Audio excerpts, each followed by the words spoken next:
അപ്പം ഉദാഹരണത്തിന് ഇപ്പം മരണസംഖ്യയുടെ കാര്യമാണ് ഞാൻ പറഞ്ഞത്. അപ്പം MT അൻസാരിയുടെ ആഖ്യാനത്തിൽ അത് 70ആണ്. ശ്രീധരമേനോൻ അത് 61ആയിട്ടാണ് പറയുന്നത്. അതേപോലെ തന്നെ ഇതിനെ പറ്റിയിട്ടുള്ള ഇത് നടന്ന ദിവസം ഏതാണ് എന്നതിനെ പറ്റിയിട്ടുള്ള സംശയങ്ങൾ അല്ലെങ്കിൽ ആശങ്കകൾ, സോറി, എന്താ പറയുക, വ്യത്യസ്ത തരത്തിലുള്ള രേഖപ്പെടുത്തലുകൾ നടന്നിട്ടുണ്ട്. അപ്പം അതിൽ ചിലരെ സംബന്ധിച്ചിടത്തോളം അത് നവംബർ 10 ആണ് ചിലർ അത് കാണിക്കുന്നത്. മറ്റു ജില്ലകൾക്ക് അത് 19ആണ്, ചിലർക്ക് അത് 20ആണ്, ചിലർക്ക് അത് 21ആണ്. അങ്ങനെ വിവിധ വിവിധ വിവിധ ദിവസങ്ങളെയാണ് ചരിത്രകാരന്മാർ പറഞ്ഞിരിക്കുന്നത്. അപ്പം അതേപോലെ തന്നെ ഈ സംഭവം നടന്ന സ്ഥലം, ചിലരത് രേഖപ്പെടുത്തുന്നത് തിരൂരിൽ നിന്ന് കോയമ്പത്തൂരേക്കാണ്, ചിലത് രേഖപ്പെടുത്തുന്നത് താനൂരിൽ നിന്ന് കോയമ്പത്തൂരേക്കാണ്, ചിലത് രേഖപ്പെടുത്തുന്നത് തിരൂരങ്ങാടിയിൽ നിന്ന് പോതന്നൂരേക്കാണ്. അങ്ങനെ വ്യത്യസ്തമായിട്ടുള്ള അഭിപ്രായങ്ങൾ അല്ലെങ്കിൽ ആഖ്യാനങ്ങൾ ഇത് നടന്ന സ്ഥലവുമായിട്ട് ബന്ധപ്പെട്ടിട്ടും നടന്നിട്ടുണ്ട്. അപ്പൊ ചുരുക്കത്തിൽ സൗത്ത് ഏഷ്യയിൽ 20-ാം നൂറ്റാണ്ടിന്റെ ആദ്യപാദം കണ്ട ഏറ്റവും പ്രധാനപ്പെട്ട ഒരു സാമ്രാജ്യ വിരുദ്ധ സമരം, അതായത് ആദർശപരമായും ആശയപരമായും രാഷ്ട്രീയപരമായും ആഫ്രിക്ക, യൂറോപ്പ്, ഏഷ്യ തുടങ്ങിയിട്ടുള്ള 3 ഭൂഖണ്ഡങ്ങളെ പല തരത്തിലും കണക്ട് ചെയ്തിട്ടുള്ള അല്ലെങ്കിൽ ബന്ധിപ്പിച്ചിട്ടുള്ള 150 വർഷത്തെ അധിനിവേശ ചരിത്രത്തിന്റെ ഒരു പ്രധാനപ്പെട്ട ഒരു സംഭവം. അത് ചരിത്രകാരന്മാർ അത് രേഖപ്പെടുത്തുമ്പോൾ അത് പലതരത്തിലാണ് രേഖപ്പെടുത്തുന്നത്. ഉദാഹരണത്തിന് ഇപ്പം സുമിത് സർക്കാർ, പ്രമുഖനായിട്ടുള്ള ചരിത്രകാരൻ സുമിത് സർക്കാർ, ഇതിനെ പറയുന്നത് ദി ബ്ലാക്ക് ഹോൾ ഓഫ് പോതന്നൂർ എന്നുള്ളതാണ്. അപ്പം മൂപ്പരത് പറയുന്നത് അന്ന് 1756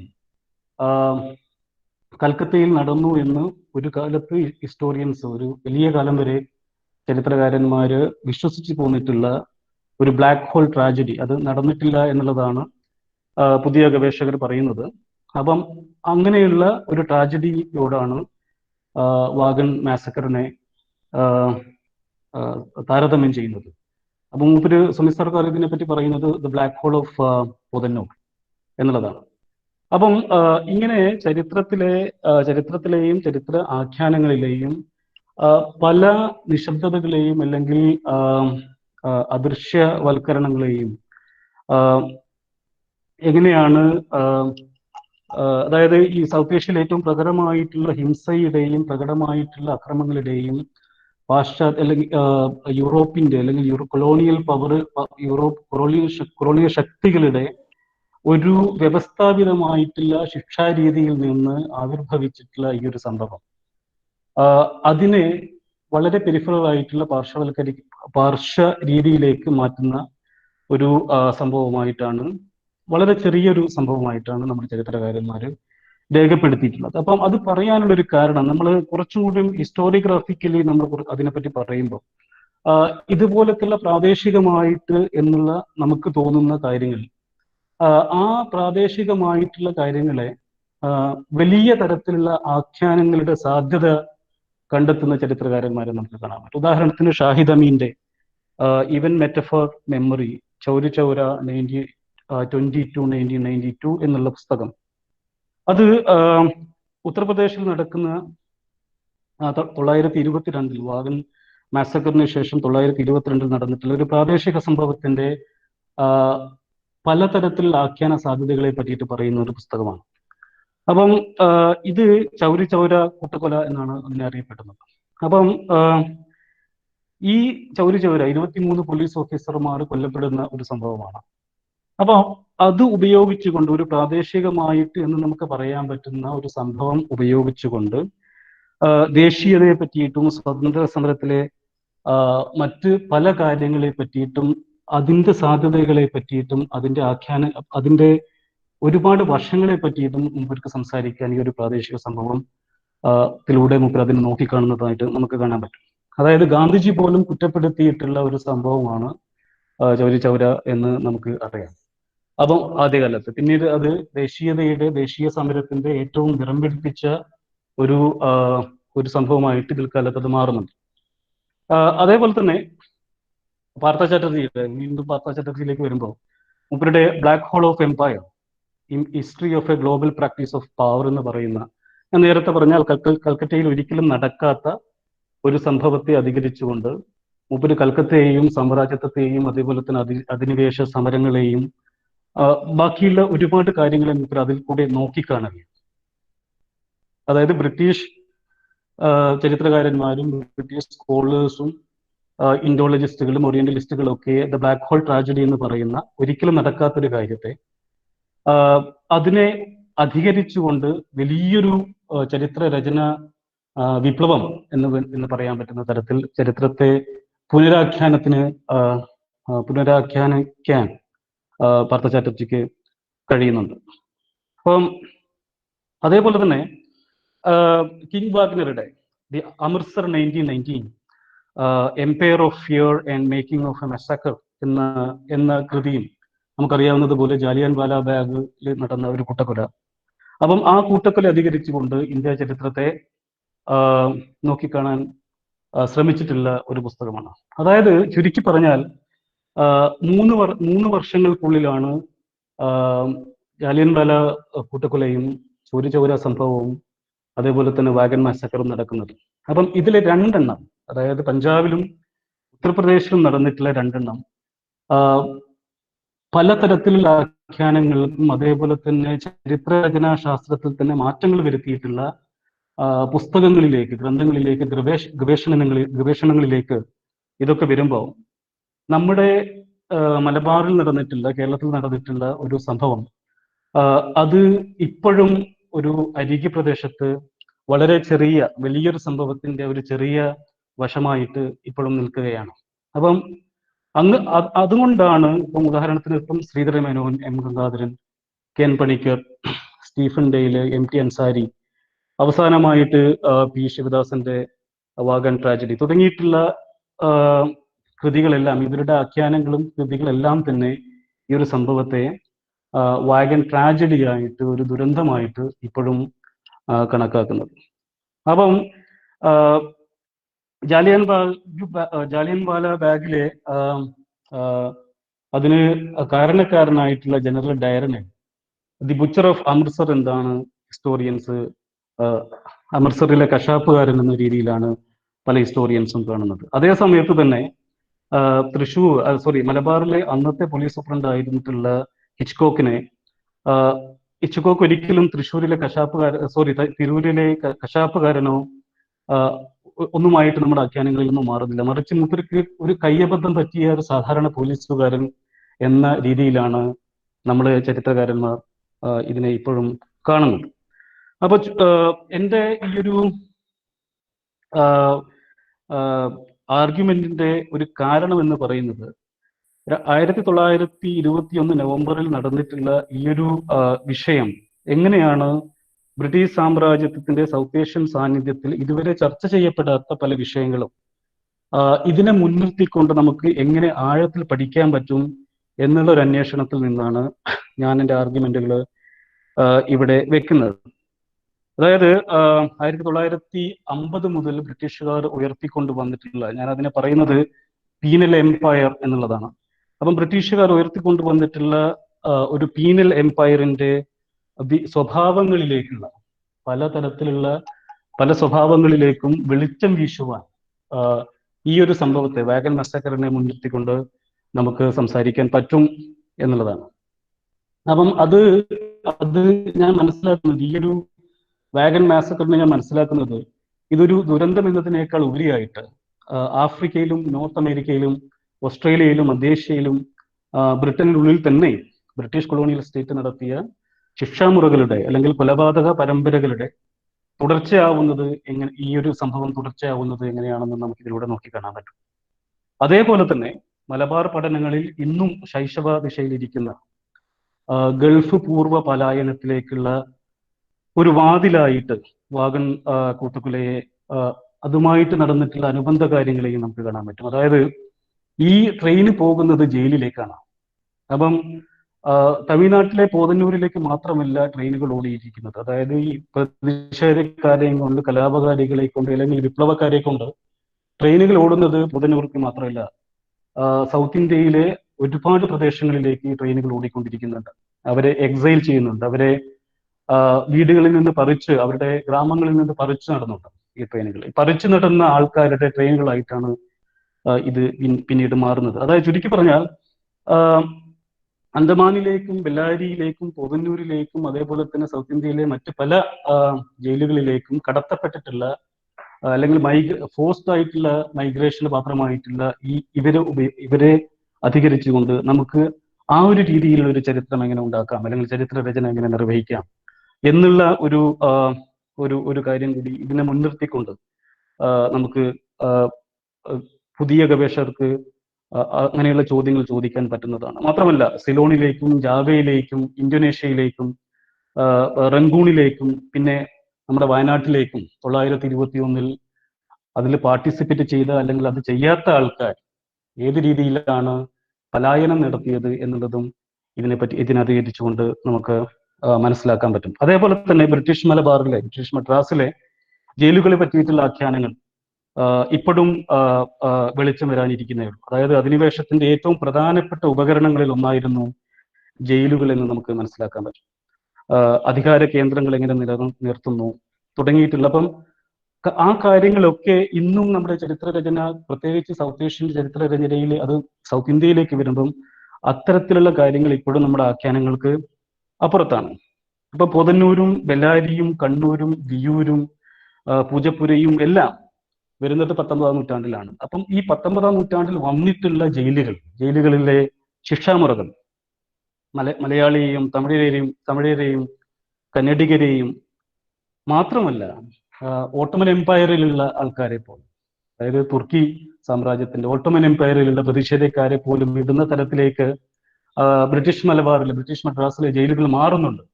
അപ്പം ആ മാറ്റങ്ങൾ എങ്ങനെയാണ് നടക്കുന്നത് തുടങ്ങിയിട്ടുള്ള കാര്യങ്ങളും ഇതിനെ അധികരിച്ചുകൊണ്ട് നമുക്ക് മനസ്സിലാക്കാൻ പറ്റുന്നതാണ്. അപ്പം അവിടെ ഈ ജയിലുകളിൽ മരണപ്പെടുന്ന ആൾക്കാർ, അതിനെ അതിജീവിച്ചവര്, അവരുടെ കുടുംബങ്ങൾ, ജയിലിലെ ശിക്ഷാമുറകൾ, രീതികൾ, ഭക്ഷണ രീതികൾ, മെഡിക്കൽ പ്രാക്ടീസസ് തുടങ്ങിയിട്ട്, അതായത് ബ്ലാക്ക് ഹോളിനെ വെച്ച് പാർത്ഥ ചാറ്റർജി കൽക്കട്ടയെ എങ്ങനെയാണ് കണ്ടെത്തിയത്, ചൗരി ചൗരയെ വെച്ച് ഷാഹിദ് അമീൻ ഉത്തരേന്ത്യയെ കണ്ടെത്തതുപോലെ വാഗൺ ട്രാജഡിയെ മുൻനിർത്തിക്കൊണ്ട് മദ്രാസ് പ്രസിഡൻസിയെയും സൗത്ത് ഏഷ്യയെയും ബ്രിട്ടീഷ് സാമ്രാജ്യത്തിന്റെ എഴുതപ്പെടാത്ത പല സവിശേഷതകളുടെയും എഴുതപ്പെടാത്ത പല കാര്യങ്ങളുടെയും ഒരു രചനാ സാധ്യതകൾ നമുക്ക് ഈ ഒരു സംഭവത്തെ മുൻനിർത്തിക്കൊണ്ട് വെളിച്ചത്ത് കൊണ്ടുവരാൻ പറ്റും എന്നുള്ളതാണ് എൻ്റെ പ്രാഥമികമായിട്ടുള്ള അന്വേഷണം. അപ്പോ വാഗൺ കൂട്ടക്കൊല എന്ന് പറയുന്നത് അല്ലെങ്കിൽ പോസ്റ്റ് കൊളോണിയൽ ചരിത്രാഖ്യാനങ്ങളിലെ നിശബ്ദത, തിരൂർ മുതൽ പോതന്നൂർ വരെയുള്ള 140 കിലോമീറ്ററിലെ വിപ്ലവകാരികളുടെ ജയിൽ യാത്ര. അപ്പം ബ്രിട്ടീഷ് സാമ്രാജ്യത്വത്തിന്റെ ഹിസ്റ്ററി ഓഫ് വയലൻസിലെ ഏറ്റവും പ്രഖ്യാപിതമായിട്ടുള്ള ഉദാഹരണങ്ങളിൽ ഒന്നായിരുന്നു ഈ കൂട്ടക്കൊല എന്ന് പറയുന്നത്. അപ്പം ഇതുപോലത്തുള്ള റിസർച്ച്, അപ്പൊ ഉദാഹരണത്തിന് ഇങ്ങനെയുള്ള കൂട്ടക്കൊലകളെ, ജനസൈഡൽ ആയിട്ടുള്ള മാസക്കസിനെ പറ്റിയിട്ട് അന്വേഷിക്കുന്ന ഒരു ചരിത്ര ശാഖ തന്നെ ഉദാഹരണത്തിന് ജർമ്മനിയിൽ വികസിക്കുന്നതായിട്ട് നമുക്ക് കാണാൻ പറ്റും. അതായത് കൂർബൻ ഫോഷൻ ഡിസ്ട്രക്ഷൻ റിസർച്ച് എന്ന രീതിയിൽ തന്നെയാണ് ഇത്തരത്തിലുള്ള ഗവേഷണങ്ങൾ അറിയപ്പെടുന്നത്. അപ്പം പോർച്ചുഗീസ്, ഡച്ച്, ബ്രിട്ടീഷ് തുടങ്ങിയിട്ടുള്ള അധീന ശക്തികൾ ഇന്ത്യൻ സമുദ്രത്തിൽ നടത്തിയിട്ടുള്ള അനിഹിലേഷൻ പ്രോഗ്രാം അപ്പം ഇപ്പോഴും നമ്മുടെ ചരിത്രകാരന്മാരുടെ അന്വേഷണത്തിന് വിധേയമായിട്ടില്ല എന്ന് മനസ്സിലാക്കാം.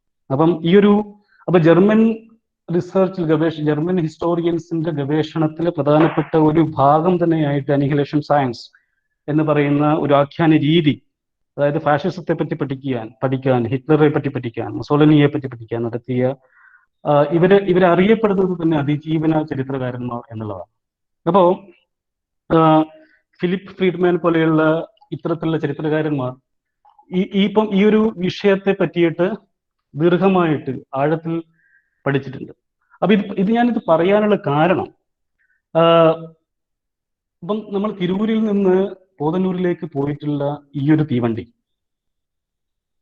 തീവണ്ടിയിലെ മദ്രാസ് പാസഞ്ചറിന്റെ അവസാനത്ത് കൊളുത്തപ്പെട്ട 1711 നമ്പർ കാറ്റിൽ ട്രക്ക്, അതായത് കാലികളെ കിടത്താൻ ഉപയോഗിക്കുന്ന തരത്തിലുള്ള ഒരു ട്രക്ക്, ഒരു വാഗൺ.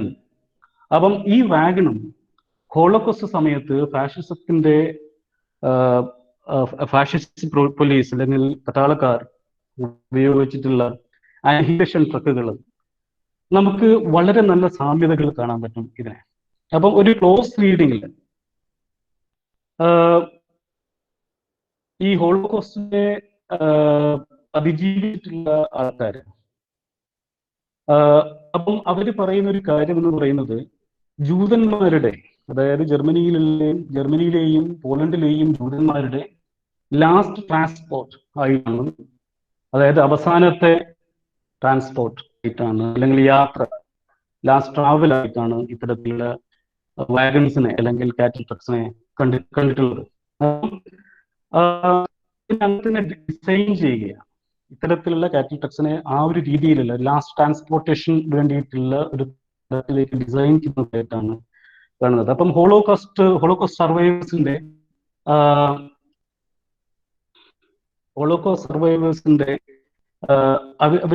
പലരും പറയുന്ന ഒരു കാര്യം എന്ന് പറയുന്നത്, ഈ ട്രെൻഡിനെ പറ്റിയിട്ട് പറയുന്ന ഒരു കാര്യമുണ്ട്, അർദ്ധരാത്രി എത്തുന്ന കന്നുകാലി വാഗണുകളാണ്.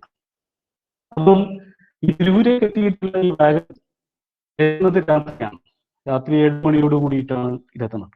അപ്പം ഈ യാത്ര എന്ന് പറയുന്നത്, അപ്പം ഞാൻ ആർഗ്യുമെന്റ് കൊണ്ടുവരുന്ന ഒരു കാര്യം എന്ന് പറയുന്നത്, ഈ യാത്ര എന്ന് പറയുന്നത് തന്നെ ഒരു ശിക്ഷിക്കപ്പെടാൻ ആൾക്കാരുടെ ശിക്ഷ അവർക്ക് കൊടുക്കാൻ പറ്റുന്ന ഡെസ്റ്റിനേഷനിലെ ലക്ഷ്യത്തിലേക്കുള്ള ഒരു യാത്രയായിരുന്നില്ല, മറിച്ച് യാത്ര തന്നെ ഒരു ശിക്ഷയായിരുന്നു എന്നുള്ളതാണ് ഞാൻ പറയാൻ ശ്രമിക്കുന്നത്. അതായത് ഈ ട്രെയിനുകളിലേക്ക് എത്തുന്നതോടുകൂടി തന്നെ പ്രതിഷേധക്കാരുടെ, അല്ലെങ്കിൽ മലബാറിലെ വിപ്ലവകാരികളുടെ, കലാപകാരികളുടെ, സമരക്കാരുടെ എല്ലാം ഈ കോർട്ടിലാണ് പറയുന്നത്. അപ്പം അവരുടെ ശിക്ഷ ആരംഭിക്കുകയായി. അപ്പം വാഗണുകളിൽ ഉള്ളിൽ നിന്ന് പുറത്തു വരുന്ന തുപ്പലിന്റെ, രക്തത്തിന്റെ, വിസർജ്യത്തിന്റെ, വിയർപ്പിന്റെ, അവയുടെ അനുഭവം, അപ്പം ഇതൊക്കെ അവര് ജയിലിൽ നിന്ന് അനുഭവിക്കാൻ പോകുന്ന മണത്തിന്റെയും അനുഭവത്തിന്റെയും ഭയത്തിന്റെയും ഒരു പ്രസമായിട്ട്, അല്ലെങ്കിൽ ഒരു ചെറിയ ഒരു ജൈവരൂപമായിട്ട് ഈ വാഗണുകൾ മാറുന്നതായിട്ടാണ് നമുക്ക് കാണാൻ പറ്റുന്നത്. അതായത് മരണം അവരെ തേടിയെത്തുന്നതിന് മുമ്പേയുള്ള നൂറുകണക്കിന് മരണങ്ങൾ ഈ വാഗണുകളിൽ സംഭവിക്കുന്നതായിട്ട് മനസ്സിലാക്കാൻ. അതായത് ഒരു രാത്രി യാത്രയോട് കൂടിയിട്ട് ഒരു ജയിലിലെ മുഴുവൻ സമയവും അവരെ അനുഭവിപ്പിക്കുക എന്നുള്ളതായിരുന്നു ഹോളോകോസ്റ്റ് കാറ്റിൽ ട്രക്കുകളുടെ മനഃശാസ്ത്രം എന്ന് സർവൈവൽ ഹിസ്റ്റോറിയൻസ് പറയുന്നുണ്ട്. അതായത് അപ്പം ഞാൻ വായിച്ചിട്ടുള്ള ഒരു സർവൈവൽ ഹിസ്റ്റോറിയൻ, ഒരു ഹോളോകോസ്റ്റ് സർവൈവർ, അവര് പറയുന്ന ഒരു സ്ത്രീയാണ്. അപ്പം ഒരു പോളിഷ് സ്ത്രീയാണ്. അപ്പൊ അവര് പറയുന്ന ഒരു കാര്യമുണ്ട്, അതായത് സച്ച് കാറ്റിൽ trucks was so beyond or outside human experience. അതായത് മനുഷ്യന്റെ അനുഭവത്തിന് എത്രയോ അപ്പുറമാണ് ഈ ട്രക്കുകൾ എന്നാണ് അവർ പറയുന്നത്. അപ്പം അവർ പറയുന്ന ഒരു ഡിസ്ക്രിപ്ഷൻ ഉണ്ട്. ഞാനിത് പറയുന്നത്, ഞാൻ വാഗൺ അതായത് മലപ്പുറത്തെ വാഗണിലേക്ക് ഞാൻ തിരിച്ചു വരും. അതിനു മുമ്പ് ഇതൊരു കമ്പാരിസൺ, എങ്ങനെയാണ് പോസിബിൾ ആകുന്നത് എന്ന് പറയാൻ വേണ്ടി നമുക്ക് പറയാം. അപ്പം ഹലോ, കേൾക്കാവോ കിരൺ? പറഞ്ഞോളൂ, കേൾക്കുന്നുണ്ട്. അപ്പം അതില് ഞാൻ ഇംഗ്ലീഷിൽ വായിക്കുകയാണ്. അപ്പം ഒരു ഹോളോകോസ്റ്റ് സർവൈവറുടെ, ഓസ്വിഷണൽ സർവൈവറുടെ, അതായത് സ്റ്റീഫൻ ഫ്രാങ്ക് എന്ന് പറയുന്ന ഒരു സർവൈവർ, മൂപ്പരുടെ അഭിമുഖം മൂപ്പര് പറയുന്ന ഒരു കാര്യമുണ്ട്. അപ്പം മൂപ്പര് പറയുന്നത്, over crowded parked in like sardines, the stench that is built up smell of vomit, human sweat, urine, feces and dropped oxygen. അതായത് ചാളകളെ പോലെ വലിച്ചു വാരിയിട്ടിരിക്കുന്ന ആൾക്കാരാണ് ഈ ട്രക്കിലുള്ളതെന്നാണ് സ്റ്റീഫൻ ഫ്രാങ്ക്, അതായത് ഓഷ്വിറ്റ്സ് സർവൈവർ നമ്മളോട് പറയുന്നത്. അപ്പം the train with 4 little windows was A death. അതായത് ഈ ട്രെയിന് തന്നെ മരണമാണ് എന്നുള്ളതാണ് ഈ ഹോളോകോസ്റ്റ് സർവൈവേഴ്സിൽ എല്ലാവരും അവര് ഒന്നിരിക്കുന്ന ഒരു വിഷയം ഇതാണ്. ട്രെയിൻ ഇറ്റ് സെൽഫ് വാസ് എന്ന് പറയുന്നത്. അപ്പം ഇത് ഇത് എന്തുകൊണ്ടാണ് ഇത്തരത്തിലുള്ള കാറ്റൽ ട്രക്കിനെ ഫാഷിസ്റ്റ് സ്റ്റേറ്റ് ഡിസൈൻ ചെയ്തു എന്നുള്ളതിന്റെ ഒരു മനഃശാസ്ത്രം അന്വേഷിക്കുന്ന ആൾക്കാർ പറയുന്ന ഒരു കാര്യം, അതായത് ഗവേഷകർ പറയുന്ന ഒരു കാര്യം, ഹോളോകോസ്റ്റ് വണ്ടികൾ ജൂതന്മാരുടെ പ്രതിരോധ മനസ്സിനെ ഇല്ലാതാക്കുവാൻ രൂപകൽപ്പന ചെയ്തത് എന്നുള്ളതാണ്.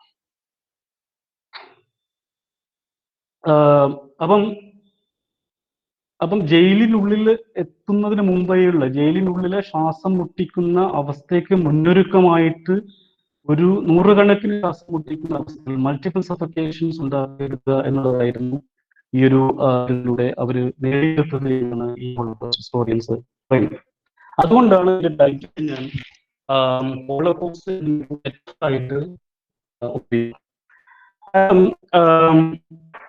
അത് പറയുമ്പോൾ ഒരുപാട് ചരിത്രകാരന്മാർ ഈ ബോഡിയെ പറ്റിയിട്ട്, ശരീരത്തെ പറ്റിയിട്ട് ഒരുപാട് ചരിത്രകാരന്മാർ ഒരുപാട് കാലങ്ങളായിട്ട് റിസർച്ച് ചെയ്തുകൊണ്ടിരിക്കുകയാണ്. അപ്പം ഡേവിഡ് ആർണോൾഡിനെ പോലെയുള്ള ചരിത്രകാരന്മാർ ഇന്ത്യയുടെ കോണ്ടെക്സ്റ്റ് പറയുന്നത് സാമ്രാജ്യത്തിന്റെ അധിനിവേശം എന്ന് പറയുന്നത് ശാരീരിക അധിനിവേശത്തിന്റെ ചരിത്രവും കൂടിയാണ് ഉള്ളതാണ്. അതായത് ആഖ്യാനങ്ങളിൽ കൂടിയും അടിച്ചമർത്തൽ കൂടിയും ഇഷ്ടാര്യതയിൽ കൂടിയും അറിവുൽപാദനത്തിൽ കൂടിയും കോളനികളിലെ മനുഷ്യരെ, സബ്ജക്റ്റിനെ കീഴ്പ്പെടുത്തിയ ഒരു ചരിത്രം.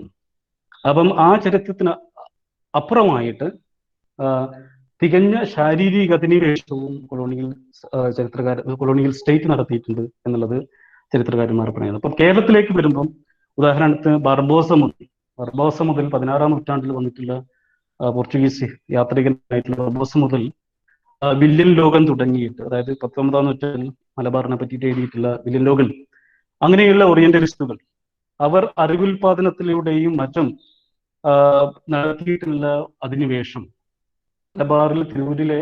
മലബാറിലെ അന്നത്തെ പോലീസ് ഉണ്ടായിട്ടുള്ള ഹിച്ച്കോക്കിലേക്ക് എത്തുമ്പോഴേക്ക് പൂർണ്ണമായിട്ടുള്ള ഒരു ശാരീരിക അധിനിവേശമായിട്ട് മാറുന്നത് കാണാൻ പറ്റും.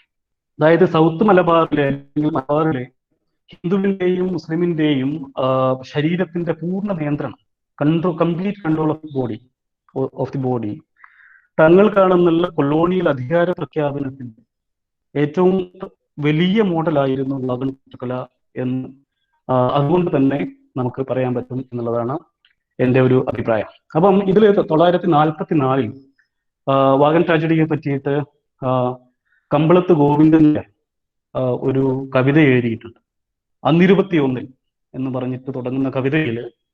അപ്പം മൂപ്പര് ഞാൻ പറയുന്നത് ശാരീരിക അധിനിവേശത്തിന്റെ ഒരു രൂപം എങ്ങനെയാണ് 1944 തന്നെ പ്രാദേശിക ഓർഗാനിക് ഇന്റലക്ച്വൽസ് എങ്ങനെയാണ് അതിനെ കണ്ടത് എന്നുള്ളതാണ്.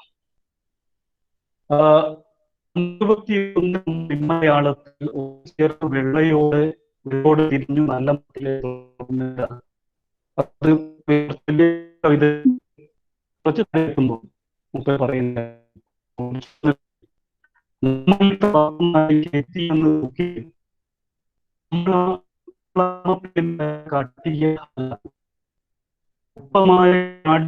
സൂചി കല്ല് അപ്പം കടൽ കടത്തി ആക്കി അന്തമാനെ എന്ന ഭാഗത്തിലെത്തുമ്പോഴേക്ക് ഈ ഒരു ശാരീരിക അധിനിവേശത്തിന്റെ ഒരു രൂപം നമ്മുടെ മുമ്പിലേക്ക് എത്തുന്നതായിട്ട് കാണാൻ പറ്റും. അതായത്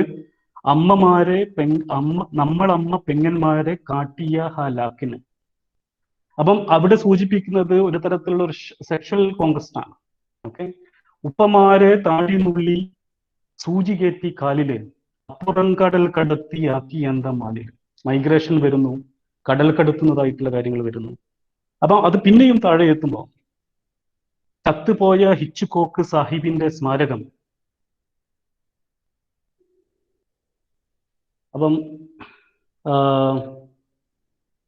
ചത്തുപോയ ഹിച്ച്കോക്ക് സാഹിബിന്റെ സ്മാരകം, ചാത്തനെ കൂടി വെച്ച പോലെ ആബലാലിൻ സ്മാരകം, നമ്മുടെ നെഞ്ചിലാണ് കല്ല് നാട്ടി വെച്ചത്, നമ്മളുടെ കൂട്ടരെയാണ് ആസുമർ കൊന്നത്. അപ്പം ബ്രിട്ടീഷുകാരനെ 2 തരത്തിലുള്ള ഒരു മെറ്റഫറിലേക്കും കമ്പളത്ത് ഗോവിന്ദൻ നായർ കൊണ്ടുവരുന്നുണ്ട്. ഒന്ന് ചാത്തൻ എന്ന് പറയുന്ന ഒരു നിരൂപകത്തിലേക്ക് അല്ലെങ്കിൽ ഒരു മെറ്റഫറിലേക്ക്, അനാലജിയിലേക്ക് കൊണ്ടുവരുന്നുണ്ട്.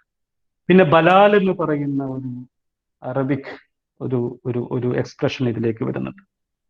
പിന്നെ സുവർ എന്ന് പറയുന്നത്. അപ്പം ഇവിടെ കൃത്യമായിട്ട് ഇവരെ ഒരു പ്രത്യേക തരത്തിൽ ഡിസ്ക്രൈബ് ചെയ്യാൻ ശ്രമിക്കുകയാണ്. തികഞ്ഞും എന്താ പറയുക, ഇവർ നമ്മുടെ നിന്ന് വ്യത്യസ്തമാണ് എന്ന് കാണിക്കാൻ വേണ്ടിയിട്ടുള്ള പല രൂപകങ്ങളും ഇതിലേക്ക് കൊണ്ടുവരുന്നു. പക്ഷേ എന്നെ സംബന്ധിച്ചിടത്തോളം ഇമ്പോർട്ടൻ്റ് ആവുന്നത് അടുത്ത 1-2 ലൈൻസ് ആണ്.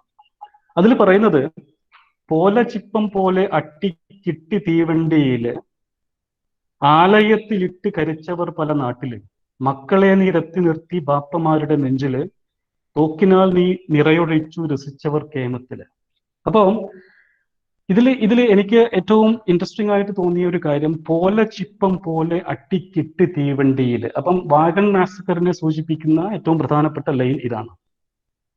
ഓക്കെ, പോല ചിപ്പം പോലെ അട്ടിക്കിട്ട് തീവണ്ടിയിൽ. അപ്പൊ ഇതിൽ പോല ചിപ്പം, അപ്പൊ പോല ചിപ്പം എന്നുള്ള ഒരു അതിന്റെ പൂർണ്ണമായ അർത്ഥം എനിക്ക് പറഞ്ഞു തന്നത് എൻ്റെ ഒരു നല്ല സുഹൃത്തായിട്ടുള്ള, കേരളത്തിലെ പ്രധാനപ്പെട്ട ഒരു ആർക്കൈവിസ്റ്റും കൂടിയായിട്ടുള്ള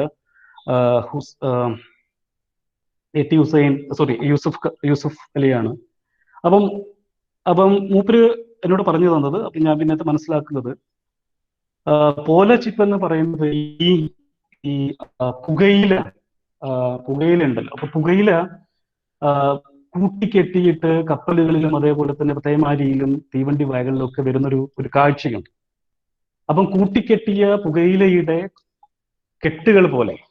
അപ്പം അത് പലപ്പോഴും നമുക്ക് സൂക്ഷിച്ച് നോക്കിയാൽ അറിയാം, കടകളിലൊക്കെ ഇങ്ങനെ, ഗോഡൌണുകളിലൊക്കെ ഇങ്ങനെ ആർക്കും വേണ്ടാത്ത തരത്തിൽ ഇങ്ങനെ ഒരു മൂലക്കിരിക്കും. അതിന്റെ ദുർഗന്ധമാണ്. പിന്നെ അതിനെ ഓൺ ചെയ്യാത്തൊരവസ്ഥ നമുക്ക് കാണാൻ പറ്റും. പിന്നെ അങ്ങനെയുള്ള ഒരുപാട് കല. അപ്പം പറഞ്ഞാൽ വളരെ വളരെ ആലോചിച്ചു കൊണ്ടുള്ള ഈ തീവണ്ടിയിൽ എറിയപ്പെട്ടിട്ടുള്ള ആൾക്കാരുടെ ഒരു ശാരീരിക അവസ്ഥ, അല്ലെങ്കിൽ മരണപ്പെട്ടിട്ടുള്ള ആൾക്കാരുടെ ഒരു ശാരീരിക അവസ്ഥ, അവരുടെ ദി ബോഡി. അപ്പം അതിനെ അന്ന് 44 കമ്പളത്ത് കാണുന്നത് കൂട്ടിക്കെട്ടി ഒതുക്കി മാറ്റപ്പെട്ടിട്ടുള്ള ദുർഗന്ധം വമിക്കുന്ന പുകയില കെട്ടിടമാണ്. ഓക്കെ, അപ്പം അത് ഒരു കംപ്ലീറ്റ് കോൺക്വസ്റ്റ് എന്ന നിലയിൽ തന്നെയാണ് നമുക്കതിനെ വായിക്കാൻ പറ്റും. അതായത് ഈ വരികൾ എന്ന് പറയുന്നത് കൊളോണിയൽ സ്റ്റേറ്റിന് മലബാറിലെ ശരീരത്തിൽ മേൽ എത്രമാത്രം അധികാരം സ്ഥാപിക്കാൻ പറ്റി എന്നുള്ള കാര്യമാണ്. ഇത് പറയാനുള്ള കാരണം, 921-22 കാലത്ത് തിരുവൂർ, പോതന്നൂർ, ബെല്ലാരി ജയിലുകളിലേക്ക് ഓടുന്നത്. അപ്പൊ നമ്മൾ പലരും, അല്ലെങ്കിൽ ഇതുമായിട്ട് ബന്ധപ്പെട്ടിട്ടുള്ള ആഖ്യാനങ്ങളിൽ പലരും നമുക്ക് കാണാൻ പറ്റുന്നത് ഒരു മാത്രമാണ് ഓടിയിട്ടുള്ളത് എന്നുള്ളതാണ്. പലരും അങ്ങനെയാണ് മനസ്സിലാക്കിയിട്ടുള്ളത്. വാഗൺ മാസക്കറിൽ നടന്നിട്ടുള്ള ആ സമയത്ത് ഓടിയിട്ടുള്ള 17-11 നമ്പർ തീവണ്ടി മാത്രമേ തിരൂരിൽ നിന്ന് പോതന്നൂരിലേക്കും ബെല്ലാരിയിലേക്കും ഓടിയിട്ടുള്ളൂ എന്നുള്ളത് അങ്ങനെ മനസ്സിലാക്കുന്ന ഒരുപാട് പേരുണ്ട്. പക്ഷേ നമ്മൾ മനസ്സിലാക്കേണ്ടത്, ഈ തീവണ്ടി അല്ലെങ്കിൽ ഈ വാഗൺ 32 അന്ന് 921-ലും 22-ലും മാത്രം മലബാറിൽ നിന്ന്, തിരൂരിൽ നിന്നും താനൂരിൽ നിന്നും ഓടപ്പെട്ടിട്ടുള്ള 32 തീവണ്ടികൾ അല്ലെങ്കിൽ ഇതുപോലെയുള്ള വാഗണുകളിൽ ഒന്ന് മാത്രമായിരുന്നു എന്നുള്ളതാണ്. അപ്പോ അതുകൊണ്ട് തന്നെയാണ് വാഗൺ മാസക്കർ എന്ന് പറയുന്നത് എക്സംഷൻ അല്ല, അതൊരു എക്സെപ്ഷൻ അല്ല, മറിച്ച് ബ്രിട്ടീഷ് സ്റ്റേറ്റിന്റെ ഒരു സ്വാഭാവികമായിട്ടുള്ള അവസ്ഥയിൽ നിന്ന് വന്നിട്ടുള്ള വളരെ കാൽക്കുലേറ്റഡ് ആയിട്ടുള്ള ഒരു സംഭവം തന്നെയാണ് എന്നുള്ളതാണ്. അപ്പം ഇത് പറയുന്നത് അധിനിവേശ അതായത് ബ്രിട്ടീഷ് സ്റ്റേറ്റിന് അതിനോട് എതിരിട്ടുള്ള സമരങ്ങളിലെ പ്രതിഷേധക്കാരെ ശ്വാസം മുട്ടിച്ചു കൊല്ലുക, ഡെത്ത് ബൈ സഫോക്കേഷൻ എന്നുള്ളത് കൊളോണിയൽ പീനൽ റെജീമിന്റെ ശിക്ഷാ സമ്പ്രദായങ്ങളുടെ ഒരു തുടർച്ചയായിട്ടാണ് ഞാൻ കാണുന്നത്. അപ്പം ഇത് പറയുമ്പോൾ മൊയ്യാരത്ത് ശങ്കരന്റെ മൂപ്പരുടെ പുസ്തകം ജീവിതകഥ ഇതിനെ കുറച്ചും കൂടുതലായിട്ട് നമ്മളോട് പറഞ്ഞു തരാം. അപ്പം മൊയ്യാരത്തിന്റെ കുറിപ്പുകളിൽ നമ്മളോട് പറഞ്ഞു തരുന്നത്, 921 മുമ്പും ഇതുപോലത്തുള്ള വാഗണുകൾ മലബാറിൽ അങ്ങോളം ഇങ്ങോളം ഓടിയിട്ടുണ്ട്. മദ്രാസ് മലബാറിൽ അങ്ങോളം ഇങ്ങോളം ഓടിയിട്ടുണ്ട് എന്നുള്ളത്. അപ്പം മലബാറിൽ നിന്ന് ഇത്തരത്തിലുള്ള കന്നുകാലി വണ്ടികൾ ഓടുമ്പോൾ ഭയം കൊണ്ട് വിറങ്ങലിച്ച് നിൽക്കുന്ന ജനങ്ങളെ പറ്റിയിട്ട് മൊയ്യാരത്ത് ശങ്കരൻ പ്രത്യേകിച്ച് പ്രതിപാദിക്കുന്നതായിട്ട് കാണാൻ പറ്റും. അപ്പം ഇങ്ങനെയുള്ള നൂറുകണക്ക്, അതായത് ഇങ്ങനെയുള്ള ഒരുപാട് തീവണ്ടികൾ, ആദ്യത്തെയോ അവസാനത്തെയോ അല്ല വാഗൺ മെസക്കറിലെ 77-ാം നമ്പർ ബോഗി, അതായത് കോഴിക്കോടിൽ നിന്ന് പ്രത്യേകമായിട്ട് തിരൂർ റെയിൽവേ സ്റ്റേഷനിലേക്ക് പാസഞ്ചർ ട്രെയിനിൽ ഘടിപ്പിക്കാൻ വേണ്ടിയിട്ട് പ്രത്യേകമായിട്ട് കൊണ്ടുവന്നിട്ടുള്ള 77-ാം നമ്പർ ബോഗി, അത് ആദ്യത്തെയോ അവസാനത്തേതോ അല്ല, മറിച്ച് അതുപോലത്തുള്ള നിരവധി ട്രെയിനുകൾ മലബാറിൽ നിന്ന് അങ്ങോട്ടും ഇങ്ങോട്ടും ഓടിയിട്ടുണ്ട് എന്നുള്ളത് ഇപ്പം ഇവിടെ ഒരു ടെക്സ്റ്റ് കണ്ടു, എന്താണ് തെളിവ് എന്നുള്ളത്. അപ്പം ഇത് മൊയ്യാരത്ത് ശങ്കരൻ തന്റെ ജീവിതകഥ എന്ന പുസ്തകത്തിൽ വളരെ കൃത്യമായിട്ട് പറയുന്നുണ്ട്. അപ്പം കോഴിക്കോട് നിന്നെത്തിയ വണ്ടിയിലെ ഏറ്റവും ചെറിയ സുഷിരങ്ങൾ പോലും അടക്കുവാൻ വേണ്ടി ഈ വാഗണിനെ പെയിന്റ് അടിച്ചു എന്നുള്ളതാണ് ബ്രിട്ടീഷ് ഓഫീസറായിട്ടുള്ള ആൽഫ്രഡ് സ്മിത്ത്, ഇമ്മാനുവൽ സ്മിത്ത് പ്രത്യേകം അത് മൂപ്പര് പറയുന്നത്. അതായത് 100 പേരെ കയറ്റിയ ഈ വണ്ടിയിലെ ചെറിയ സുഷിരങ്ങൾ പോലും, കാറ്റ് കടക്കുന്ന ചെറിയ സുഷിരങ്ങൾ പോലും ഇല്ലാതാക്കുവാൻ പുതുതായിട്ട് പെയിന്റ് അടിച്ചിട്ടാണ് കോഴിക്കോട്. പെയിന്റ് അടിക്കുക മാത്രമല്ല, ചെറിയ ചെറിയ ഈ സുഷിരങ്ങളെ, പെയിന്റ് അടിച്ചിട്ട് പോവാത്ത സുഷിരങ്ങളെ പൊത്തുവാൻ വേണ്ടിയിട്ട് വയറുപയോഗിച്ചിട്ട് വീണ്ടും അത് മറക്കുന്നുണ്ട് എന്നുള്ളതും ആൽഫ്രഡ് ഇമ്മാനുവൽ സ്മിത്ത് എന്ന് പറയുന്നിട്ടുള്ള ബ്രിട്ടീഷ് ഓഫീസറുടെ മൂപ്പരുടെ അന്വേഷണത്തിന്റെ ഭാഗമായിട്ട്, ബ്രിട്ടീഷ് അന്വേഷണത്തിന്റെ ഭാഗമായിട്ട് മൂപ്പരുടെ സ്റ്റേറ്റ്മെന്റ് എടുത്തപ്പം മൂപ്പരത് പറയുന്നുണ്ട്. അപ്പോ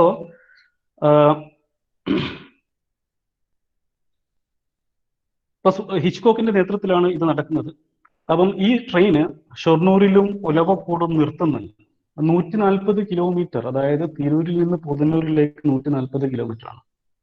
അപ്പം ഈ 140 കിലോമീറ്ററിൽ ഇത് ഒലവക്കോടും ഷൊർണൂരിലും നിർത്തുന്നതായിട്ട് നമുക്ക് കാണാൻ പറ്റും. അപ്പം ഈ ട്രെയിനിൽ നിന്നുള്ള കൂട്ടനിലവിളികൾ സ്റ്റേഷൻ പരിസരത്തുള്ളവർ കേൾക്കുന്നുണ്ട് എന്നുള്ളതിന് നമുക്ക് തെളിവുകളുണ്ട്. അപ്പം പോലീസ് സർജന്റ് ആയിട്ടുള്ള എച്ച് ആൻഡ്രൂസിന്റെ സ്റ്റേറ്റ്മെന്റിൽ വെള്ളത്തിനും വായുവിനും ഭക്ഷണത്തിനും വേണ്ടിയിട്ടുള്ള നിലവിളികൾ ഭീകരമായിട്ട് കേൾക്കുന്നതായിട്ട് നമുക്ക് ഈ മലബാർ പോലീസിന്റെ ക്രിമിനൽ ഇൻവെസ്റ്റിഗേഷൻ ഡിപ്പാർട്ട്മെന്റിന്റെ ഡെപ്യൂട്ടി സൂപ്രണ്ട് ആയിട്ടുള്ള ആൻഡ്രൂസിന്റെ സ്റ്റേറ്റ്മെന്റിൽ പറയുന്നുണ്ട്. അപ്പൊ മൂപ്പര് പക്ഷേ, അതായത് ചുറ്റി പറഞ്ഞാൽ ഇതൊരു ട്രാജഡി എല്ലാം വെച്ച് വളരെ കൃത്യമായിട്ട് ആൾക്കാരെ ഒരു പ്രത്യേക രീതിയിലുള്ള ശിക്ഷാരീതിക്ക് ജയിലിൽ എത്തുന്നതിന് മുമ്പേ തന്നെ വിധിക്കുകയായിരുന്നു എന്നുള്ളതിന് ഏറ്റവും വലിയ തെളിവ് ഇംഗ്ലീഷ് ആയിട്ട് വരുന്നുണ്ട്. If we have to take into consideration that providing prisoners with water is not explained by law, though it may be considered as a strong moral obligation. If the sergeant had taken pity and opened the doors of the van, either at Shornur or Olavakkod, the prisoners would, in all probability, have rushed to the railway station, looted it, and massacred innocent people. If this had taken place, I'm sure that the policemen would not have escaped punishment for their gross neglect of duty. അപ്പം ഇത് കൃത്യമാണെന്നുള്ളതാണ്. അതായത് എന്ന് പറഞ്ഞാൽ പോലീസുകാർ ഇത് കേൾക്കുന്നുണ്ട്, കാണുന്നുണ്ട്, എന്നിട്ടും അവരത് തുറന്നു കൊടുക്കുകയോ വെള്ളമോ അതുപോലത്തുള്ള കാര്യങ്ങൾ കൊടുക്കുന്നില്ല എന്നുള്ളത് ബ്രിട്ടീഷ് പോലീസ് ഓഫീസറുടെ സ്റ്റേറ്റ്മെന്റ് ആണ്. അപ്പം ഇതിൽ എല്ലാവരും 100 പേരിൽ 56 പേരാണ് ഇമ്മീഡിയറ്റ് മരിക്കുന്നത്. അപ്പൊ മരിക്കാതെ ബാക്കിയുള്ളവരെയും കോയമ്പത്തൂർ സെൻട്രൽ ജയിൽ ഹോസ്പിറ്റലിൽ എത്തിയപ്പോൾ അവിടെ ഇവർ ചികിത്സ ചെയ്യുന്നത് ഡോക്ടർ ടി രാമൻ എന്ന് പറയുന്ന കോഴിക്കോടുകാരൻ തന്നെയായിട്ടുള്ള ഒരു ഡോക്ടറായിരുന്നു. അപ്പം മൂപ്പരുടെ ഒരു സർവൈവറുടെ ഒരു അനുഭവം വിവരിക്കുന്നു. മൂപ്പര് പറയുന്നത്, ഇപ്പൊ മൂപ്പര് കോട്ട് ചെയ്യാണ് സർവൈവറുടെ, we were perspiring profusely and we realized that air was insufficient and we could not breathe. We were so thirsty that some of us drank sweat from our own bodies and clothes. അപ്പം സ്വന്തം ശരീരത്തിൽ നിന്നും മറ്റുള്ളവന്റെ ശരീരത്തിൽ നിന്നും വിയർപ്പ് നക്കി തുടിച്ചു എന്നുള്ളതാണ് തന്നോട് ഒരു അതിജീവിച്ച, ഈ വാഗണിലെ അതിജീവിച്ച ഒരു കക്ഷി പറഞ്ഞത് എന്നുള്ളതാണ് ടി രാമൻ എന്ന് പറയുന്ന മലയാളിയായിട്ടുള്ള ഈ സെൻട്രൽ പ്രസന്റിലുള്ള ഡോക്ടർ നമ്മളോട് പറഞ്ഞു തരുന്നത്. അപ്പം ഖിലാഫത്ത് സ്മരണയിൽ ഖിലാഫത്ത് സ്മരണയിൽ ഇതിനെ പറ്റിയിട്ട് വേറൊരു കാര്യം കൂടി പറയുന്നുണ്ട്. അതായത് ഈ സുഷിരങ്ങൾ അടക്കപ്പെട്ട പെയിന്റ് വെച്ചിട്ടും വയറ് വെച്ചിട്ടും സുഷിരങ്ങൾ അടക്കപ്പെട്ടിട്ടുള്ള ഇതിന്റെ ഉള്ളിൽ ആൾക്കാർ ഇരുട്ട് പിടിച്ച ഇതിന്റെ ഉള്ളിൽ ആൾക്കാരെ ഓരോ രണ്ടുപേരെയും പിറകിലൂടെ ഹാൻഡ് ചെയ്തിട്ടാണ് അതിൻ്റെ ഉള്ളിലേക്ക് ഇട്ടത് എന്നുള്ളതാണ് ബ്രഹ്മദത്തൻ നമ്മൾ പറയുന്നത്. നമ്മളോട് പറയുന്നത്. അപ്പം അവർ മാന്തിപ്പഴിക്കുകയും കടിക്കുകയും പരസ്പരം ഉപദ്രവിച്ചതായിട്ടും ഒക്കെ മൂപ്പരുടെ സ്മരണകളിൽ, ഖിലാഫത്ത് സ്മരണകളിൽ നമുക്ക് കാണാൻ പറ്റുന്നുണ്ട്. അപ്പൊ ചുരുക്കി പറഞ്ഞാൽ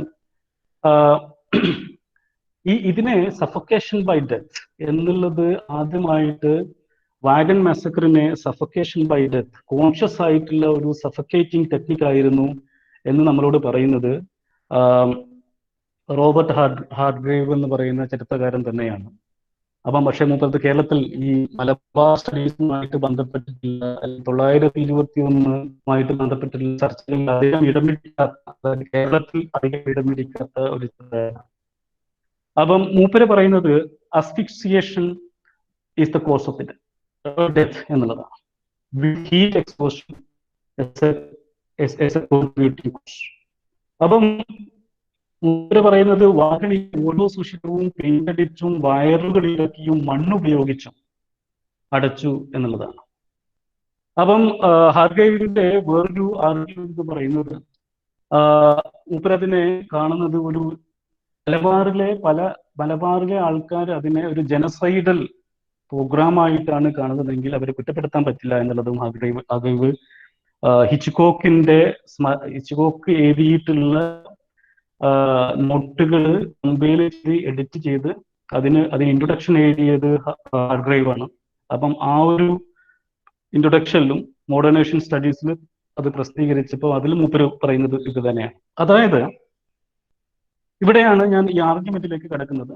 നമ്മുടെ സമയമായെന്ന് തോന്നുന്നു, പക്ഷെ നമ്മുടെ സമയം പോയത് കൊണ്ട് ഞാൻ ഒരു 5 മിനിറ്റ് അല്ലെങ്കിൽ എന്നോട് കിരൺ പറയണം ഡിസ്കഷൻ ആവുമ്പോഴേക്ക് ടെക്സ്റ്റ് ചെയ്താൽ മതി. ഒരു 10 മിനിറ്റ് എനിക്ക് എടുക്കാവോ?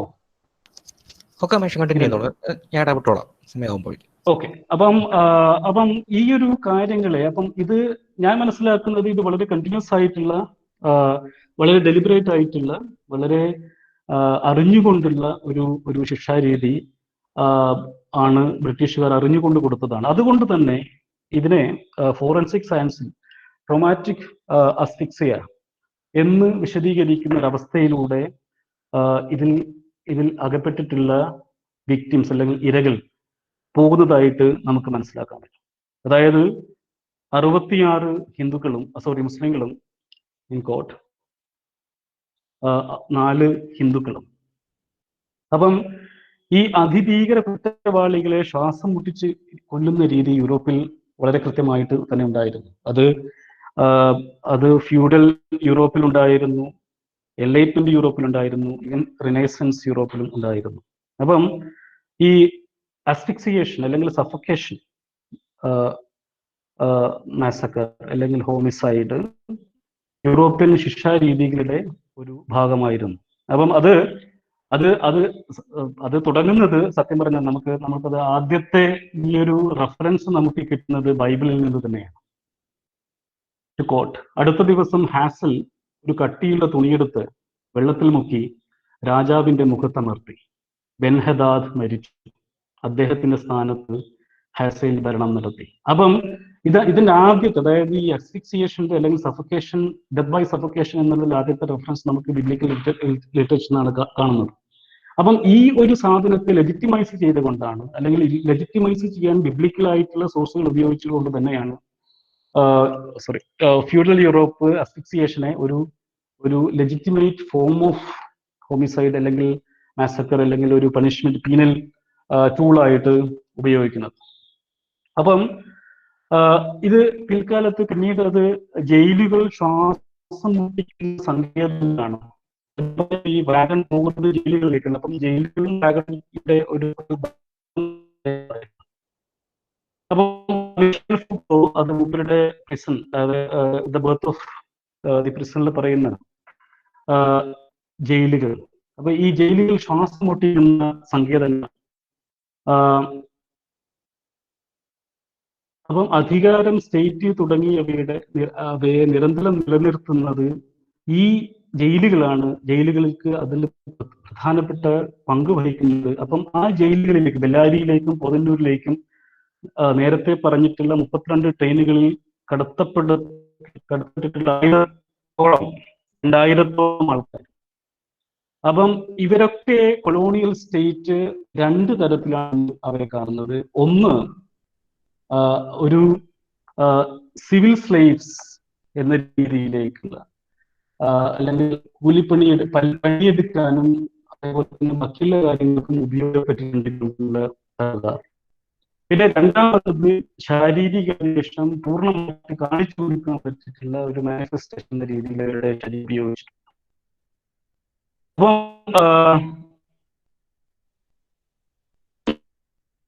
മനുഷ്യനെ സംബന്ധിച്ചിടത്തോളം, ബ്രിട്ടീഷ് സ്റ്റേറ്റിനെ സംബന്ധിച്ചിടത്തോളം സാധാരണക്കാരായിട്ടുള്ള മനുഷ്യനെ ശിക്ഷിക്കാൻ വേറൊരു തരത്തിലുള്ള വഴിയുണ്ടായിരുന്നില്ല എന്ന് നമുക്ക് ഇതൊന്ന് മനസ്സിലാക്കാൻ. അതായത് അവർക്ക് ഭൂമിയില്ല, അവർക്ക് കച്ചവടമില്ല, അതേപോലെ തന്നെ അവർക്ക് പ്രോപ്പർട്ടി ഇല്ല. ഒരു ശിക്ഷാവിധിക്കുള്ള ഒരു മെറ്റീരിയൽ കക്ഷനും ഉണ്ടായിരുന്നില്ല ഈ പറഞ്ഞിട്ടുള്ള സാധാരണക്കാരായ ആൾക്കാർക്ക്. അപ്പം body being most cases the only property access. അതായത് ശരീരം മാത്രമായിരുന്നു അവർക്കുണ്ടായിരുന്നത്. അപ്പം ആ ശരീരത്തെ തന്നെയാണ് ബ്രിട്ടീഷ് സ്റ്റേറ്റ് നോക്കി വെച്ചതും. അതുകൊണ്ട് തന്നെ ഈ ശരീരങ്ങളെ തങ്ങളുടെ സാമ്രാജ്യവിരുദ്ധ സമരങ്ങളുമായിട്ട് വരുന്ന ഈ ശരീരങ്ങളെ പൂർണ്ണമായിട്ട് ഒതുക്കുവാനും ഇതുപോലത്തുള്ള വാഗണുകളെയും ഈ വാഗണുകളിൽ ചെന്നെത്തിയിട്ടുള്ള ജയിലുകളെയും ഉപയോഗിച്ചിട്ടുണ്ട്. അപ്പൊ ജർമി ബെന്തം എന്ന് പറയുന്ന വളരെ പ്രധാനപ്പെട്ടിട്ടുള്ള ബ്രിട്ടീഷ് തിയറിസ്റ്റ്, ഫിലോസഫർ, മൂപ്പര് ഉപയോഗിക്കുന്ന പദമുണ്ട്, പനോപ്റ്റിക്കോൺ. അതായത് ഒരു പനോപ്റ്റിക്കോൺ എന്ന് പറയുന്നത് ജയിൽ പോലെയുള്ള ഒരു സംഭവമാണ്. അതായത് നമ്മളെ കാഴ്ചക്കപ്പുറത്ത് നിന്നുകൊണ്ട് നമ്മളെ സദാസമയവും ഒബ്സർവ് ചെയ്യുന്ന ഒരു സിസ്റ്റം. ഓക്കെ.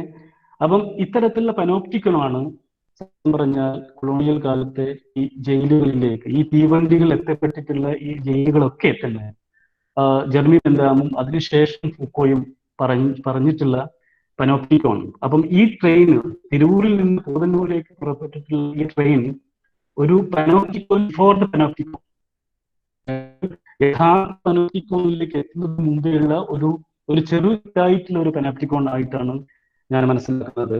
അപ്പം അതുകൊണ്ട് തന്നെ ഈ ട്രെയിനുകളിലെ നമുക്കൊരു പനോപ്റ്റിക്കൽ ട്രെയിൻസ് എന്ന് തന്നെ, വാഗൺസ് എന്ന് തന്നെ നമുക്ക് പറയാൻ പറ്റും. അപ്പം സഞ്ചരിക്കുന്ന പനോപ്റ്റിക്കോൺസ് ആയിരുന്നു മലബാറിൽ നിന്ന് പുറപ്പെട്ടിട്ടുള്ള ട്രെയിൻ എന്ന് പറയാൻ പറ്റും.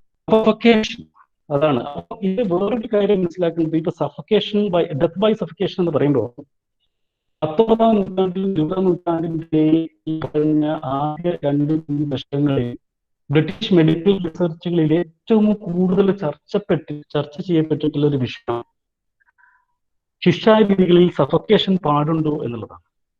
ഞാൻ പറഞ്ഞു വരുന്നത്,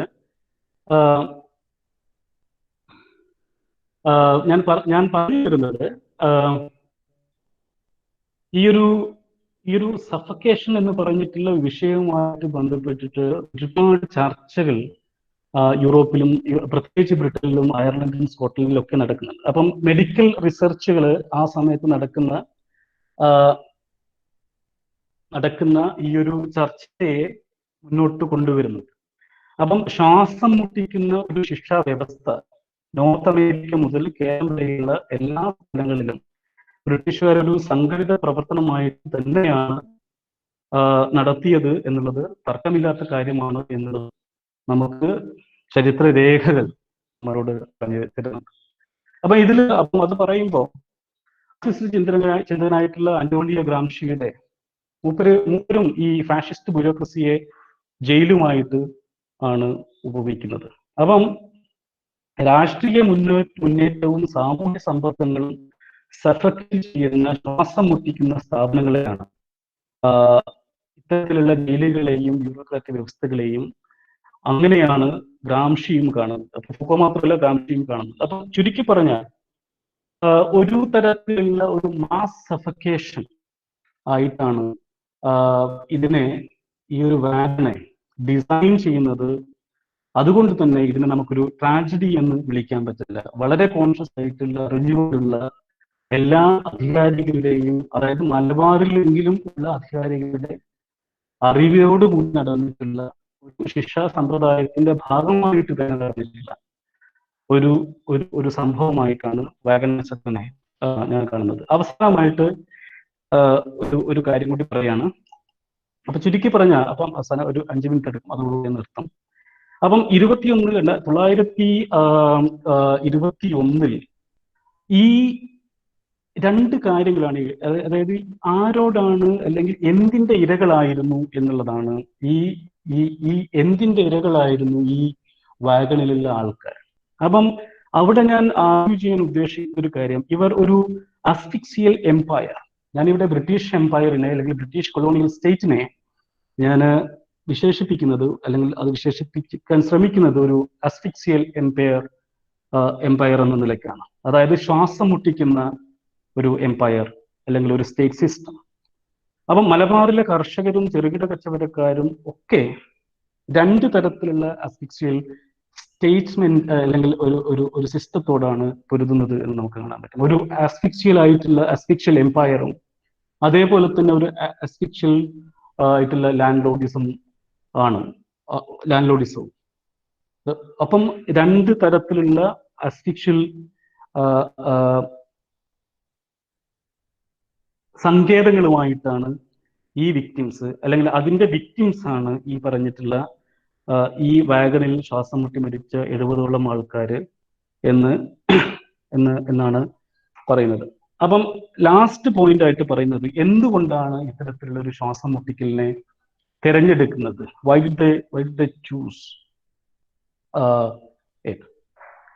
അപ്പം ഇതാണ് അവസാനമായിട്ട് ഞാൻ പറയാൻ ഉദ്ദേശിക്കുന്നത്. അപ്പം അവിടെയാണ് എൻ്റെ ടൈറ്റിലുള്ള ഹ്യൂമൻ നത്തിങ് എന്ന് പറയുന്നിട്ടുള്ള ആ ഒരു പ്രയോഗം വരുന്നത്.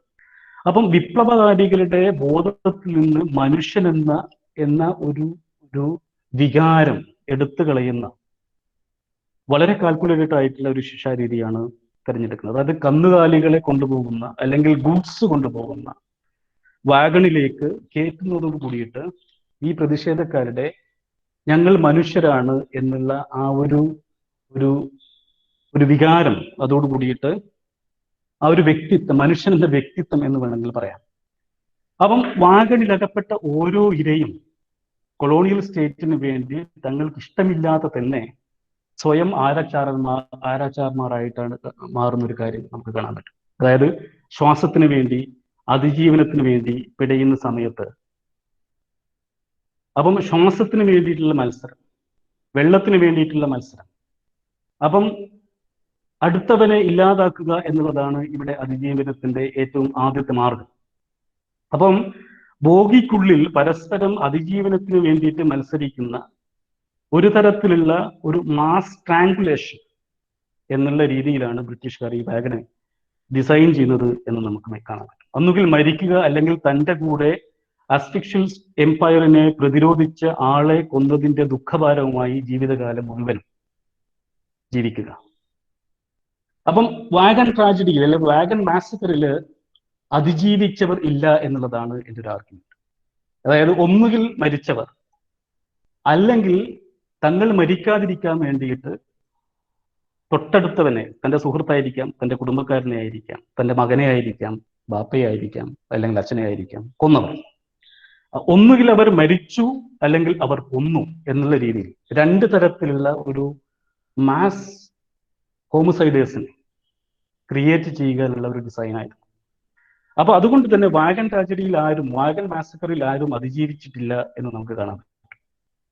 അപ്പം മരിക്കാത്തവരിൽ പലർക്കും സ്വയം വെറുക്കുന്ന അതിജീവന കൊലയാളികളാകാനുള്ള സാധ്യത നിലനിൽക്കുന്നത് ബ്രിട്ടീഷുകാർ മനസ്സിലാക്കിയിട്ടുണ്ട്. ഒന്നുകിൽ അവർ മരണത്തെ അതിജീവിച്ച് അവരാണ്, അതേ സമയത്ത് അവർക്ക് കുറ്റബോധത്തെ അതിജീവിക്കാൻ പറ്റാത്തവരും ആണ്. അപ്പം ഓരോ പ്രതിഷേധക്കാരനെയും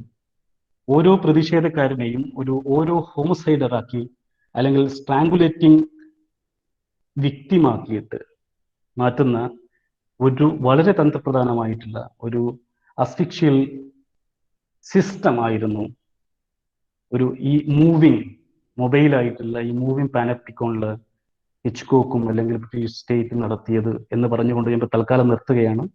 ചോദ്യങ്ങളുണ്ടെങ്കിൽ കൂടുതലായിട്ട് സംസാരിക്കാം. Thank you. വളരെ നന്ദി ഡോക്ടർ റാഫത്ത് മാഷ്. ഇനി നമുക്ക് ഇപ്പോൾ ഇന്നത്തെ വിഷയം അവതരണം ഇവിടെ അവസാനിച്ചിരിക്കുകയാണ്. മലബാറിൻ്റെ ശരീരങ്ങളിൽ കൊളോണിയലിസ്റ്റ് ഭരണകൂടം എത്രത്തോളം അധികാരം ചെലുത്തി എന്നതിൻ്റെ ഹോളോകോസ്റ്റിനെ താരതമ്യം ചെയ്തുകൊണ്ടുള്ള ഒരു മനോഹരമായ ഒരു പ്രസൻറ്റേഷൻ ആയിരുന്നു ഇപ്പോൾ കഴിഞ്ഞത്. ഇടയ്ക്ക് ഒരുപാട് സാങ്കേതിക പ്രശ്നങ്ങൾ ഉണ്ടായിട്ടുണ്ടെന്നറിയാം. ഒരിക്കൽ കൂടി ക്ഷമ ചോദിക്കുകയാണ് എല്ലാവരോടും. ഇനിയുള്ള 15 മിനിറ്റ് നമുക്ക് ചർച്ചയ്ക്ക് വേണ്ടിയുള്ളതാണ്. ചർച്ചയ്ക്ക് ഉള്ളതായാലും നിങ്ങൾക്ക് പറയാനുള്ള കമൻസ് ആയാലും ദയവായി ചാറ്റ് ബോക്സിൽ ടെക്സ്റ്റായി അയയ്ക്കുക. മാഷ് നോക്കിയിട്ട് ഉത്തരം പറയും. ടെക്സ്റ്റിൽ ഞാൻ ആദ്യം ഒരു കാര്യം ഒന്ന് ഇപ്പൊ വിശദീകരിക്കുകയാണ്. അതിൽ അവസാനം വന്നിട്ടുള്ളതാ ഹോമസൈഡിന് ബിബ്ലിക്കൽ ബേസ് ഉപയോഗിച്ചു എന്നതിന്റെ തെളിവ് ആണ് 1-2 പേര്. ഞാനത് അങ്ങനെയല്ല പറഞ്ഞത്. ഞാൻ പറഞ്ഞത് നമുക്ക് ഈ സഫോക്കേറ്റ് ചെയ്തുകൊണ്ട് ഒരാളെ കൊല്ലുന്നതിന് ആദ്യമായിട്ടുള്ള തെളിവ് റെഫറൻസ് വരുന്നത് ബൈബിളിൽ നിന്നാണ് എന്നുള്ളതാണ്. അപ്പം ഹോമസൈഡിന് വേണ്ടിയിട്ട് അത് ഉപയോഗിച്ചു എന്നുള്ളതല്ല. ആദ്യമായിട്ടുള്ള റെഫറൻസ് ടെക്സ്റ്റൽ റെഫറൻസ് നമ്മൾ കാണുന്നത് ബൈബിളിലാണ്. എല്ലാ സുവിശേഷങ്ങളിലും കാണാം. അതേപോലെ തന്നെ ഓൾഡ് ബുക്കിലും ന്യൂ ടെസ്റ്റിമോണിയൽസിലെല്ലാം നമുക്ക് കാണാൻ പറ്റുന്ന ടെസ്റ്റ്മെന്റ്സിലെല്ലാം നമുക്ക് കാണാൻ പറ്റുന്നതാണ്. അപ്പം ഹേസൽ ബെൻ ഹദീദിനെ കൊല്ലുന്നത് വെള്ളത്തിൽ മുക്കിയ തുണി അത് മുഖത്ത് വെച്ചുകൊണ്ടാണ്, സഫോക്കേറ്റ് ചെയ്തുകൊണ്ടാണ്, അസ്ഫിക്സിയേഷന് വിധേയമാക്കിക്കൊണ്ടാണുള്ളത്. അപ്പൊ ഞാൻ പറഞ്ഞത് ഇത് ഫ്യൂഡൽ സ്റ്റേറ്റ്, യൂറോപ്പിലെ ഫ്യൂഡൽ സ്റ്റേറ്റുകൾ ഈ ശ്വാസം മുട്ടിച്ച് കൊല്ലുന്ന ഒരു ഏർപ്പാട് അവർക്കുണ്ടായിരുന്നു. എല്ലാ ഫ്യൂഡൽ കാസിൽസിലും ശ്വാസം മുട്ടിച്ച് കൊല്ലുന്ന സെല്ലുകൾ ഉണ്ടായിരുന്നു. അതൊക്കെ ഒരുപാട് തരത്തിലുള്ള വർക്കുകൾ അതിനെ പറ്റിയിട്ട് വന്നിട്ടുള്ളതാണ്. അപ്പം അതിന് ഒരു ന്യായീകരണമായിട്ട് ഫ്യൂഡൽ സ്റ്റേറ്റ് ഉപയോഗിച്ചത് ഈ ബിബ്ലിക്കലായിട്ടുള്ള റെഫറൻസ് ആണ് എന്നുള്ളതാണ് ഞാൻ പറഞ്ഞത്.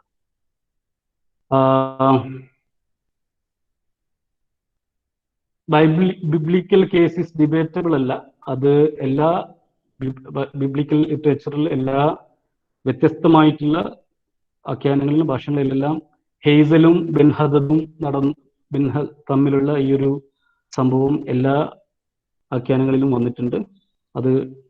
അത് ഡിബേറ്റബിൾ ആകുന്നത് ഇത് ജസ്റ്റിഫൈ ചെയ്യാൻ വേണ്ടിയിട്ട് ആൾക്കാർ ഉപയോഗിച്ചിട്ടുണ്ട് എന്നുള്ളതാണ്. അപ്പം ഹോമസൈഡിന് വേണ്ടിയിട്ട് അത് ആരും ഉപയോഗിച്ചതായിട്ട്, അതായത് മലബാറിൽ നടന്നതുപോലെ അല്ലെങ്കിൽ ഹോളോകോസ്റ്റിൽ നടന്നതുപോലെയുള്ള മെസക്കർ അല്ലെങ്കിൽ ഹോമസൈഡ്സിന് വേണ്ടിയിട്ട് അത് ഉപയോഗിച്ചതായിട്ട് നമുക്കറിയില്ല. ഇപ്പൊ ഞാൻ പറഞ്ഞത് അത് ആദ്യത്തെ ടെക്സ്റ്റൽ റെഫറൻസ് വന്നിട്ടുള്ളത് ബൈബിളിൽ നിന്നാണ് എന്നുള്ളതാണ്.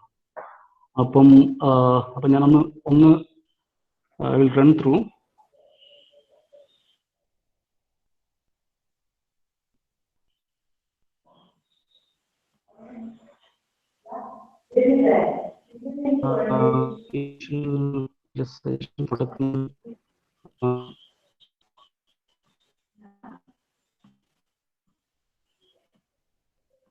ഇതിലെല്ലാം ടെക്നിക്കൽ ഇഷ്യൂ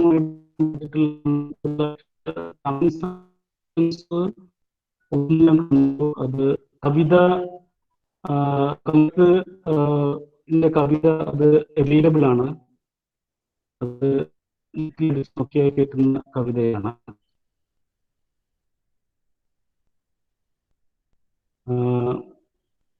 കവിത ഷെയർ ചെയ്യാമെന്ന് റഫീഖ് പറഞ്ഞിട്ടുണ്ട്.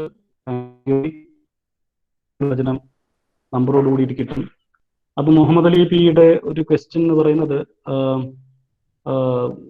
I wonder how does one trace the sources for such historiographic narration? Most of the Indian universities just do not accept many research proposals for including memories, travelogues, and bibliographies as source materials. Do you please explain how different using this sort of text in historiography than using them in humanities research. And Muhammad Ali, I think many universities now they accept those kind of proposals. I mean, now memory is one of the major thing. I mean, the researchers are doing. I mean, like engaging with. So, I mean, I'm sure universities like JNU or DU or HCU, they will accept such proposals. Of course, I mean, proposal has to be very, very strong, and we need to, show a kind of archive, and not just claiming that we have an archive, but we really need to show that we have an archive. I think many universities accept this kind of proposal these days, and of course, many foreign universities. I have a lot of friends and my own students who are doing work on this kind of memories and post memories or memories and things like that. So I don't think that is an issue. I mean, now the universities, almost all the universities in India, they're accepting such proposals. For a different perspective about massacre from your talk, can you please explain the idea of how these wagons became panopticon within panopticons? As I said, I mean, so it's a concept I borrowed from Jeremy Bentham. I mean, Bentham's argument, and of course, panopticon is a structure which doesn't show who sees you, and so it is a particular kind of a containment system for correctional purpose, and so it's a kind of a jail, prison, and as I said in the beginning that Michel Foucault has used the concept of panopticon. It's a correctional method, observing you all the time, 24/7, without your knowledge. But you know that there is someone who is observing you. There is someone observing you. You don't know where he stands. So you don't know what kinds of tools he has to correct you and things like that. So panopticon is the kind of a final destination. So Bellary, for me, Bellary jail or Podanur jail or Viyur Central Prison or Pujapura can be considered as a panopticon. And this wagon, that's what I said, this wagon can be considered as a panopticon. So as I said, you have 32 wagons, and all these 32 wagons can be considered, that is my argument, can be considered as panopticons, and they're panopticons before the panopticon.